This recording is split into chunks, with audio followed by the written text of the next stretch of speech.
Well, good afternoon, everybody. This is quite the, I have to say, inspirational, aspirational, and exciting conference. I've loved my 2 days at Impact. So thank you all for having me. Dan, I hope, has been keeping all of you entertained. He certainly does it backstage. But Mr. Mayor, I am really thrilled to be in conversation with you. I should start by, there's so much that we have covered in the brief conversations we've had backstage and earlier today, but I should start by saying, so my first trip to Warsaw was in 1999, and when I landed 2 days ago, I asked the young woman who greeted me what I should do in the city when I had time, and she said to go on a biking tour, like to bike around Warsaw. It's something that's a lot of young people do now and are excited about. But I should say, congratulations, you just won re-election with almost 60% of the vote. Lots of energy, excitement, and enthusiasm about your election. And so I want to start by asking you, what excites you about Poland's democratic resurgence? Well, good afternoon. It's an honor to have this conversation with you. We were saying it for the past 8 years that we are going to be back. We will be back, quoting Arnold Schwarzenegger. and we succeeded, but it was thanks to the people, mostly young people and women. So it was exciting, not only for us in Poland, but I would submit to you also in Europe and in the world, because there was no level playing field in the elections, and yet we were successful in beating the populist, winning that, thanks to this incredible mobilization of the people. Most of them are here, right? Yeah. Those who are mobilized. Well, it's, you know, you as you referenced, you had a successful set of elections last fall. Obviously, last month you're preparing. There's elections coming up in June and next year. How do you use your platform to keep voters, particularly, as you said, it was a lot of women and young people who turned out to vote. How do you use your platform to keep them engaged and enthusiastic? Well, we just had lunch together with Valerie Jarrett, and she was basically saying the same thing, which is that when you talk about democracy and the onslaught of populism in the world, you have to translate democracy into individual rights, especially among the young people. Because people, when you talk about the rule of law, when you talk about democracy, this is too abstract. And I think that the success of all of us, but also not only of then opposition politicians, but also of NGOs, people who really got engaged, and people who were just talking to their neighbors and within their families about the importance of that election, was to explain to the people that this election was about our individual freedoms, and that the populists are encroaching upon them, and that it was about our country being free, modern, European. And that's why people got engaged, because the young and of course women, you know, thought that, and rightly so, that their freedoms are being taken away. And it's not easy, because, you know, the turnout in the local elections was not so high. And we were, of course, very much worried about the turnout in the European elections, because we have to keep on doing what we are doing, explaining how important it is also for the future. And that's what we were doing on our platforms. And the thing that we're particularly proud of is that a few years back, we thought how to engage young people. And we've decided with Sławek Nitras, with Barbara Nowacka and others, to actually create this jamboree for the young people, where we can engage them, where we could talk about the future of Poland, and not only about politics, but also about artificial intelligence, about women's rights, about the state of psychology in our country. And it helped us to choose a lot of bright people who wanted to engage, and we were actually listening to them, and we knew what topics are important, what kind of language do we need to employ. And proudly, many of them actually got involved later on. Some of them went later on into politics and are now proud members of the Polish parliament or our city councillors, but many of them are just simply very active in social life, in non-governmental organizations and so on and so forth, philanthropies. So we need to engage the young people as much as possible, because they're actually driving the debate forwards, and they're translating all the jargon that politicians use into normal language that everyone understands. Yeah, and I think that you just nailed the point about translating it into language that people understand, because if you don't understand why an election matters in your own life, it's hard to convince people to go out and vote. And frankly, I think one of the reasons your election is relevant to the world is because this pushing against some of these populist movements and attitudes is a challenge in many places, including in our country. I've been involved in a few elections back home, and in 2016, I think when we were about to elect the first woman president, people did not necessarily understand. A lot of women didn't understand how high the stakes were, in part because some people also just took for granted, assumed. I always think when you're far ahead in the polls, it's not necessarily a good thing. You have to run like you're losing, no matter what. And for some people in the U.S., it took what happened in 2016. It took having, frankly, I have my personal opinion, but a rather extreme form of leadership that wasn't necessarily good for the people. It was a very narcissistic form of government. Then it resulted in an election where we had a sitting president who didn't accept the elections, resulted in January 6th, the January 6th attacks on our Capitol. And it took that to wake up some people to this notion that you can't take democracy for granted. And we were talking about this earlier today at lunch. I'm somebody who didn't grow up in a democracy. I didn't come to the United States until I was at university. And so the opportunity, the ability to say, okay, if I care about something, then that's happening locally, I can do something about it by who I elect. So what keeps you up, in part, I want to reference something else we were talking about, because a lot of times we like to blame each other. It's like the politicians need to do this better, and the social media leaders need to do this better, and everyone needs to do it better. But the reality is, it takes all legs of the stool to be working. It's, as you pointed out, civil society and government are part of that. But what keeps you up at night when you think about, all right, I have to get through this? When I spoke to you the other day, you were dealing with a fire in your city. What keeps you up and worries you the most as you think about leadership and being a leader today? Well, I mean, I didn't grow up in a democracy either. It makes two of us, because I grew up in a communist Poland. And the miracle of Poland in the 90s and later on and today was this incredible energy of the Polish people was untapped. And Poland became this success history, and we were achieving. I would say the most in our history. We were catching up with the West. We were punching above our weight, and it was just miraculous. So when I saw that this chance is being partly wasted by the government, because fortunately the people remain resilient, and the non-governmental organizations remain resilient. I mean, that's what keeps me going. Besides, I got to do my job to read a good book in order to sort of propel democracy, because we don't want this huge chance of the Polish people to be wasted. And the thing is that I remember I was explaining it to our American friends like 7, 8 years ago, and they were like just looking at me like, what does barbarian from the East know, Hungarian problem, Polish problem. And then when President Trump was elected, and when the Capitol was under attack, people actually in the US, my American friends, understood, wow, okay, this is not only a Hungarian problem or a Polish problem, but that's a problem of democracy. And of course now, coming back to how to get people engaged, I mean, we live in this world which is so polarized. And some people live, under this cloud of polarized public opinion, social media, in which whatever you say can be used against you to a much greater magnitude than before. That it really takes guts and courage to say what you believe in.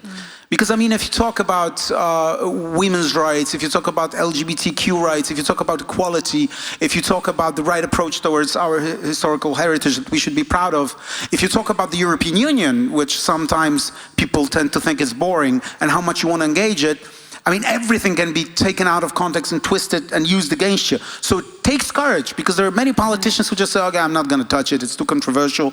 And then it's like, their narrative is so bland and about nothing.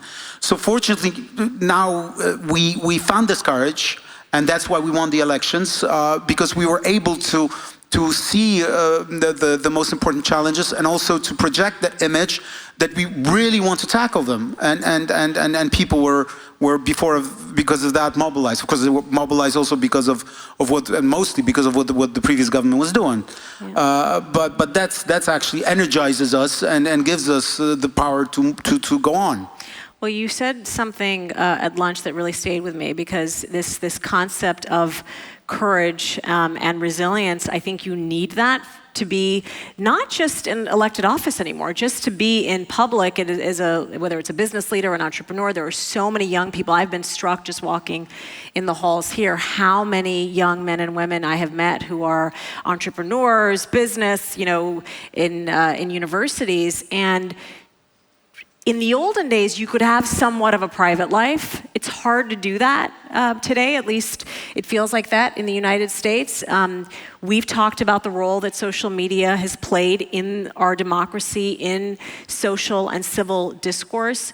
What is your view on the benefits of having social media in your life as an elected official, and the negatives, and what advice do you give politicians coming behind you? Well, 10, 12, 15 years ago, I thought, I was one of the first politicians who used social media in political campaigning in 2009. And I thought, social media a force for good, because then there were, there's like a panoply of opinions with which we can get acquainted, and all the voices will be heard, and so on and so forth. Quite naive.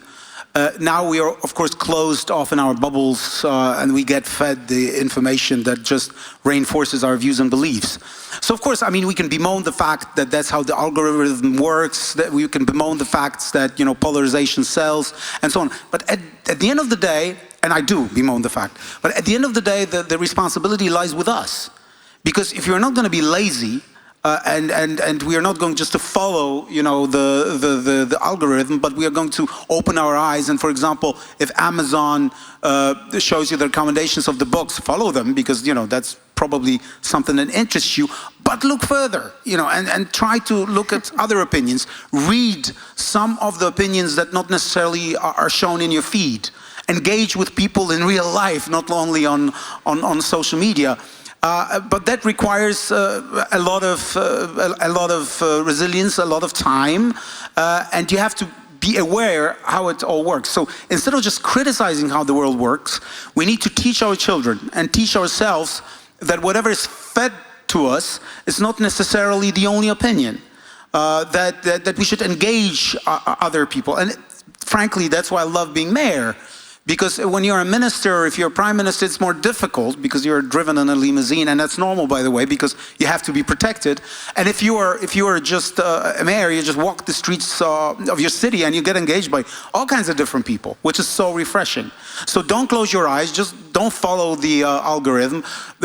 Expand the people on your, the acquaintances on your social network.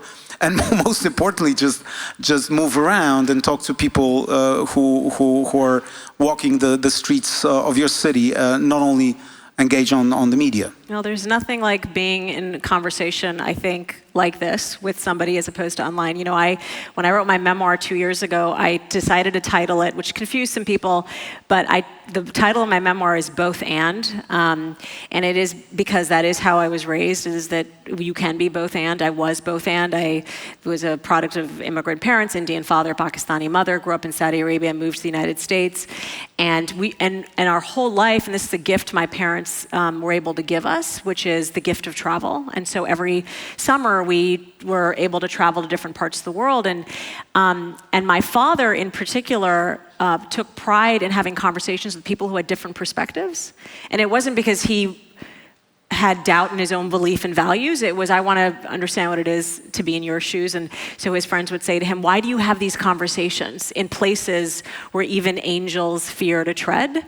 And I think having those difficult conversations, the ability to debate with somebody is a value that we should be teaching our children. Absolutely.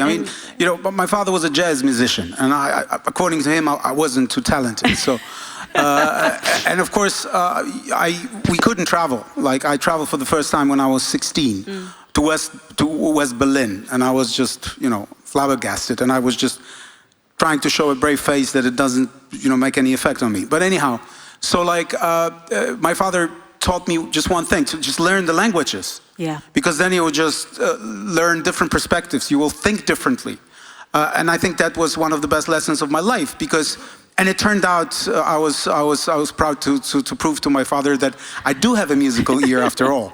But anyhow, so learn different perspectives. I mean, languages help, but even if you don't learn languages, just try to listen to different people. Read as many books as possible.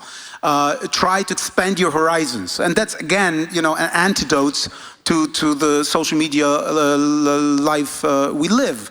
So this is absolutely crucial, and that's why we try to build, Jacek Jaśkowiak is with us, the mayor of Poznań, we try to build cities which are resilient to crises, but which are open, transparent, which are diverse, because this is which act as a magnet for all the people who want to come and live in our cities, because that's what really enriches us. Yes, that is agreed.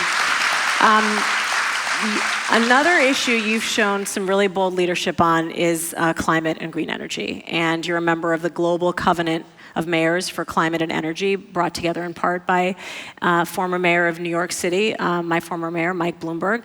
I'm curious what your view is about mayors' role in the world today. We've talked a lot about leadership and democracy, but it's an interesting... Well, because my trajectory is pretty unusual, because first I was a member of the European Parliament, then I was a minister, a member of Polish Parliament, and then I became mayor. Usually it's the other way around. Yeah. But today, mayors and local politicians play this incredibly important role. Because in a sense, we give the direction and our councillors to what's really happening on the ground. And when I was becoming a mayor, fighting my first mayoral elections, everyone was saying, after being a minister and so on, you will finally have this opportunity to focus on developing your city, on the future and so on. And boom, we had one crisis after another. Pandemics, wars, migration crises, those are not the things that usually mayors deal with. But that's what we were confronted with. And we actually did more, of course, the people, because without the solidarity of the Polish people, we wouldn't have this incredible, amazing response to the refugee crisis. But it turned out that we are on the first line. And again, we are also on the front line when it comes to the climate change, because it's the cities which are responsible for most of the emissions, and that's exactly the cities that can do as much as possible to translate those ideas and those targets that no one understands into real life opportunities, new jobs, clean air, and so on. But again, it's difficult because, populists love to attack people who talk about fighting climate change. They will just grab one detail and they will just hammer you on the head. C40 produced this report about the future, that maybe in the future we should start thinking about using different possibilities of feeding people with cricket flour and so on, like this futuristic vision. So I was pounded on the head that I will feed bugs to people. Many people were laughing, but others were like, what's going on? And there were proud politicians on the right eating Wiener Schnitzel, proving that they are, really proud conservative Poles. But that's what's happening today. That again, it takes courage to actually move the debate forwards and to explain to the people that if we don't want the planet to disappear, every other day on Twitter, it's like, oh, Trzaskowski said the planet burns. Now Warsaw burns, That's what they do. It's incredible, But if you don't address that, you become completely irrelevant. Because the young people really care about their future, and this is not just about politics, about getting people interested. It's about being relevant. That's why mayors have to take the lead on climate change, which does not mean that we have to do everything. Because if it's not well prepared, like Green Deal in agriculture, if there is a certain hypocrisy that we demand our farmers to do incredible things when it comes to standards, and then we open our doors for grain from Ukraine with no standards, then of course it becomes counterproductive. So you have to be courageous, but you also have to be smart about it. Yeah, absolutely. Final question. You've been involved in a lot of elections. There's an election coming up next year. How are you feeling about that? Well, I'm sure that a good candidate will win. And No, on a very serious note, we really proved to the whole world in October, thanks to all of you here, that we can win, that we can actually win with the populists even when the going's tough. And even if the mobilization was not there 100% for the local elections, maybe not 100% for the European elections, although everything is in your hands, guys. So go and vote 9th of June in the European elections. We want European and courageous Poland. But I'm sure that in the presidential elections, whoever runs, that we will again show this incredible mobilization, and we will choose someone who looks into the future and who wants proud Poland, European Poland, open and tolerant, guys. That's what we need. Thank you, Mr. Mayor.